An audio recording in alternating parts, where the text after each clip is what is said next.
Hello guys, we are back here with yet another video. I'm going to be showing you guys exactly how to farm Tower of Eternity and get to high ranking like I am myself.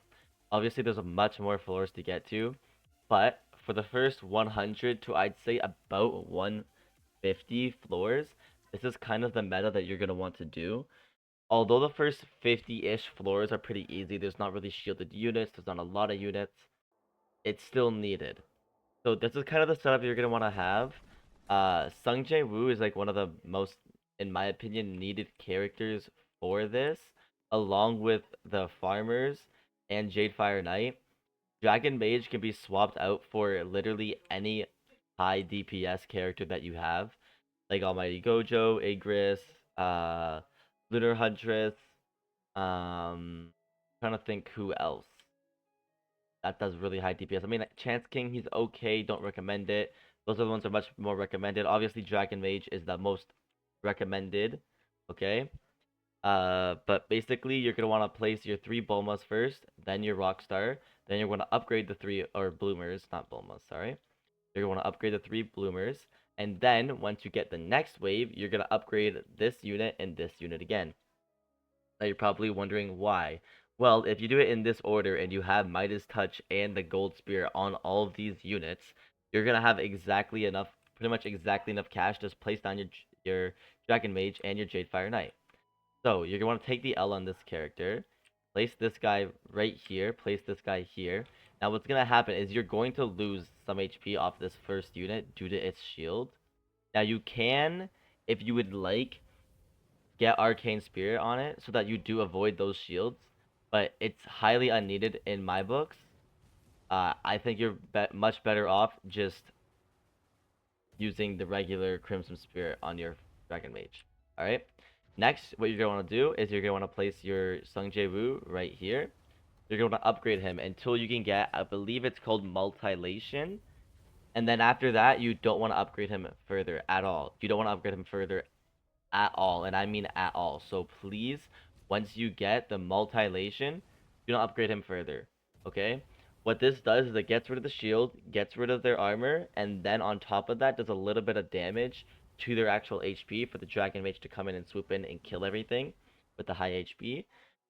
We just gotta wait for the next wave real quick in order to do this. It's gonna take 1 second. So there we go. Do not upgrade it to Gamer's Authority. You do not want Gamer's Authority, okay?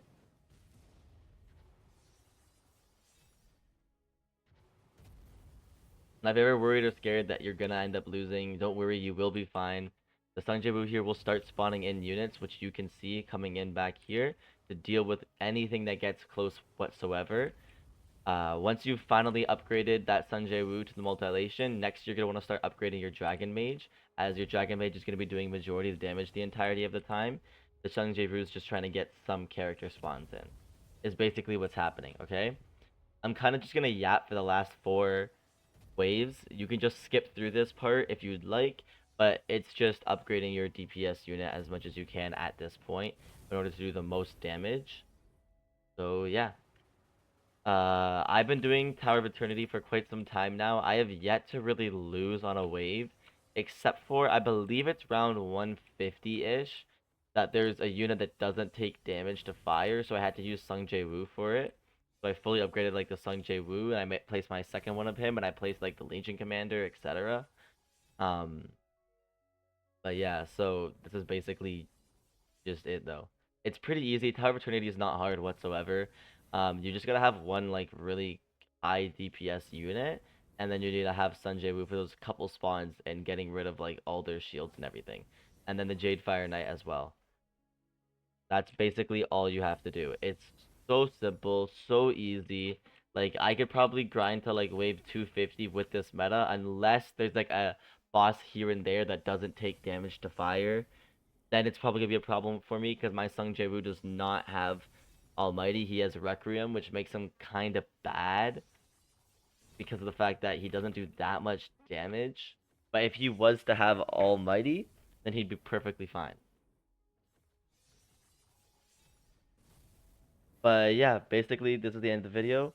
I'm just gonna skip to the very end and speed through it all from now on. And I hope you guys really did enjoy. If there is any further questions that and if I do find a better meta, I will post it for you guys to see.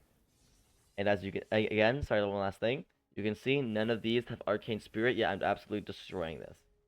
And that's about it.